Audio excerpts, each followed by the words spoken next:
Well, hello, folks out there in YouTube land. Got an interesting show for you. Oh, yeah. The national media attack dogs, it's the same guys. Dennis Dodd and Pat Forday talking about an NCAA investigation in the Vols pertaining to NIL, and they are the ones that broke the story. Imagine those two guys breaking a Vols story that's negative. These guys are unreal. They have it out for the Vols on it's just a personal level is really what it is. And as usual, I'll be bringing the receipts. Get your cameras ready. So here's the story, and this is on Sports Illustrated by Pat Forday or Chef Boyardee or whatever his name is. And let's get into this. It says Tennessee under potential NCAA investigation for multiple NIL violations in multiple sports. Now, this is written by Pat Forday, remember. And you're going to say, well, what's wrong with that? He's just a sports reporter, right? He wouldn't have any axe to grind or anything along those lines. Okay, maybe you're right. Maybe he doesn't have an axe to grind. I can't imagine I'd have any proof that he does. Oh, I'm just getting warmed up. But we'll find out. Talks about how the Volunteers were penalized last summer for infractions within the football program. And it says, the University of Tennessee is immersed in another NCAA investigation of potential rules violations that is major in nature, sources tell Sports Illustrated, which is Pat Forday. The case involves multiple sports and includes scrutiny of name, image, and likeness. Now he's going to go back and talk about the investigation with Jeremy Pruitt, and he's going to hammer on that big time because he was super ticked off that we didn't get a bowl ban. I mean, he was ticked. He wanted the hammer thrown at us. It says the NCAA Committee on Infractions declared that case one of the worst the COI has ever seen. 18 Level 1 violations and $60,000 in impermissible inducements. Now the school is back in the NCAA crosshairs, a recurrence that could have significant consequences. Ooh. Details are scarce, but that won't keep me from talking about it as if I know exactly what's going on. Those are my words. Tennessee is potentially facing its latest case.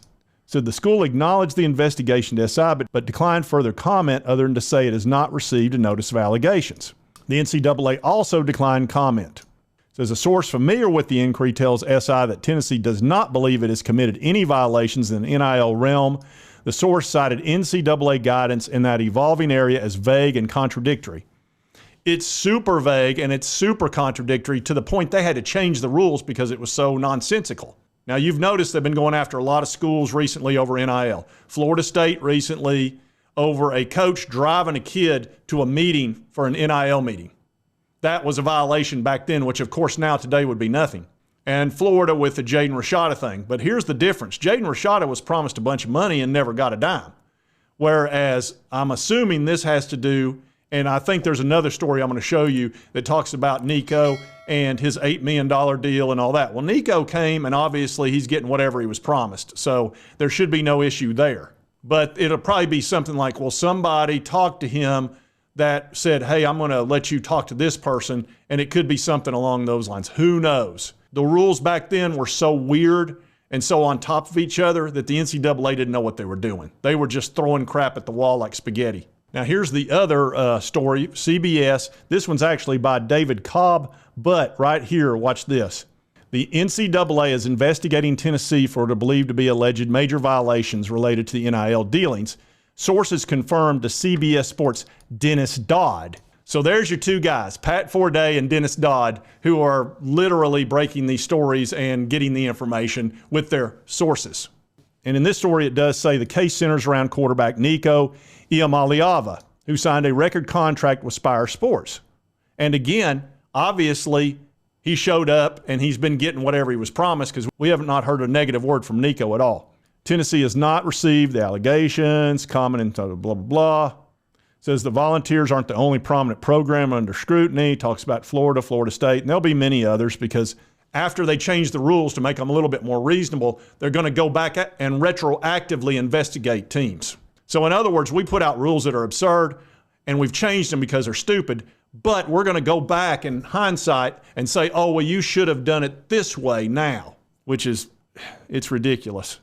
Imagine being fined because you drove a kid to a meeting with the NIL and you weren't in the meeting. You weren't in the meeting and the kid was in the transfer portal, but they give you a fine and they find the Florida State guy. But the big thing was supposedly he wasn't honest with them. And that's the big thing with this. Whatever happens with Tennessee, they have learned, just tell them the truth and let the chips fall. It'll end up being like level 2. Where they get you and where they love to get you is if you're not straight up with them. It's like, oh, well, you committed a level 2 thing, but since you weren't honest with me, now it's a level 1.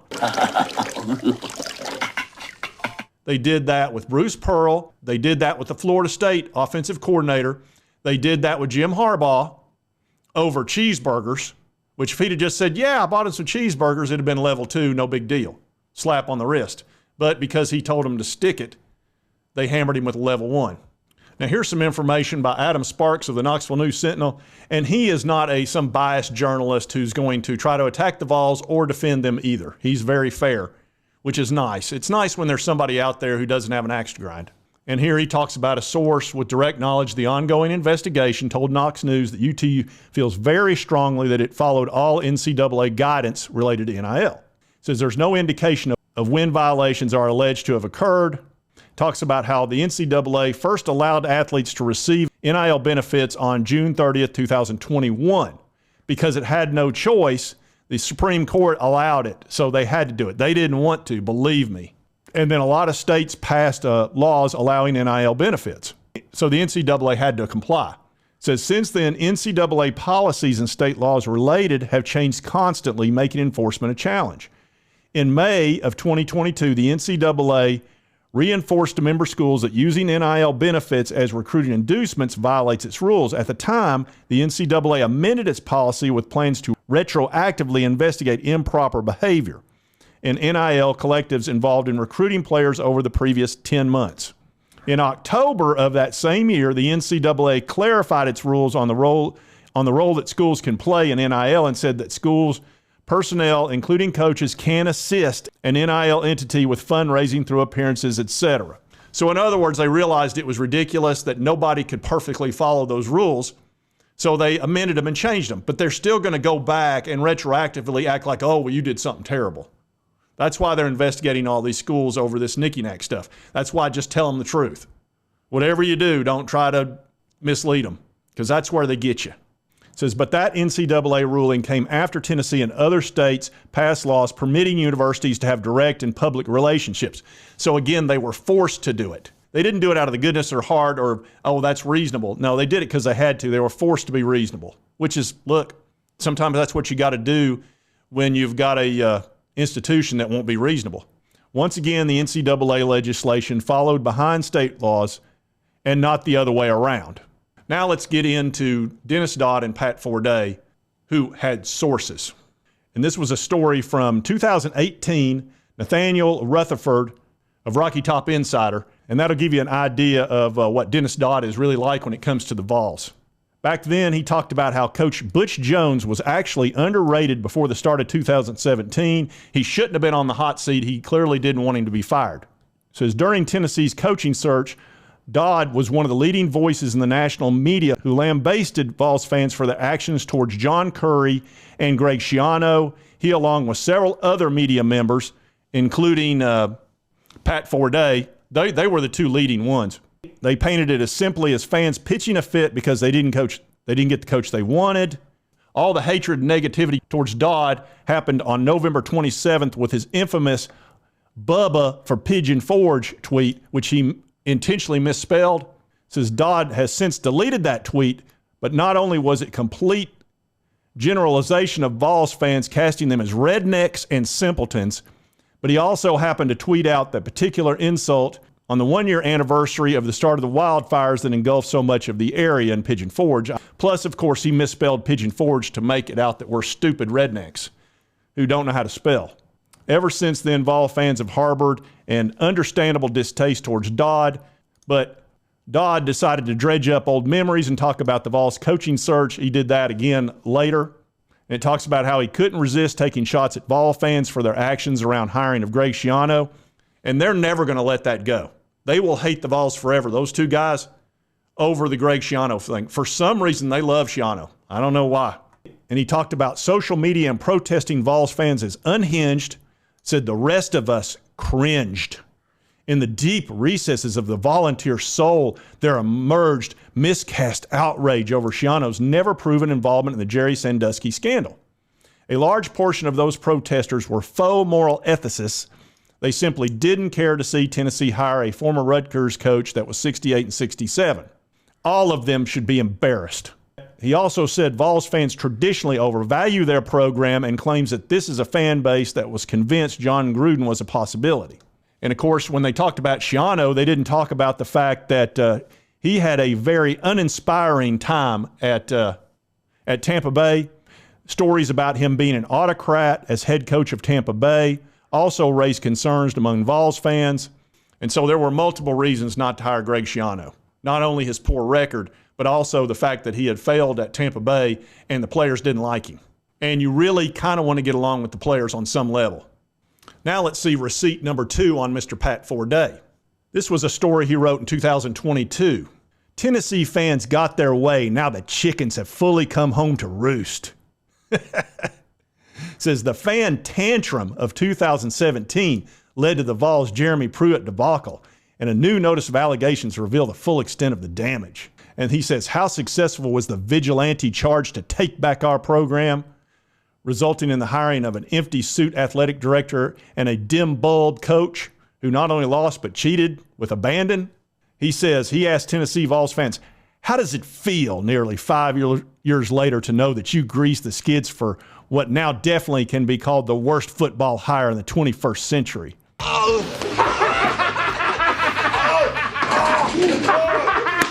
And then he told him, go paint it on your rock. We blew it with Pruitt. He said the final bill is coming due on the fan tantrum that led to the firing of A.D. John Curry and the hiring of Philip Fulmer to replace him. And he said, and the costs keep going up. The bottom line is 16-19 record and a whopping 18 NCAA level 1 violations. He said, good job, good effort. You listen to a fanboy media grifter's bright ideas on how to run a football program. And this is where it leads you nearly 5 years later.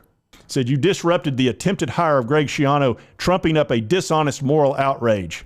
You pushed for Curry's ouster when he was on the cusp of landing Mike Leach from Washington State, with Fulmer positioned to benefit from a second Rocky Top Palace coup. Says Pruitt was a rube, was pulled along in the Saban Kirby Smart jet stream and unprepared to be a head coach. And then he wrote subsequent stories about how mad he was that we didn't get a bowl ban and how that wasn't fair. We should have been very heavily punished over that, even though we fully cooperated with the NCAA and fired all the coaches that passed out the $60,000 in impermissible benefits. So he was real ticked off about that as well. Look, we've got some guys that really, really have an axe to grind with the Tennessee Vols, and they can't stand them. So when they write, they can't help it.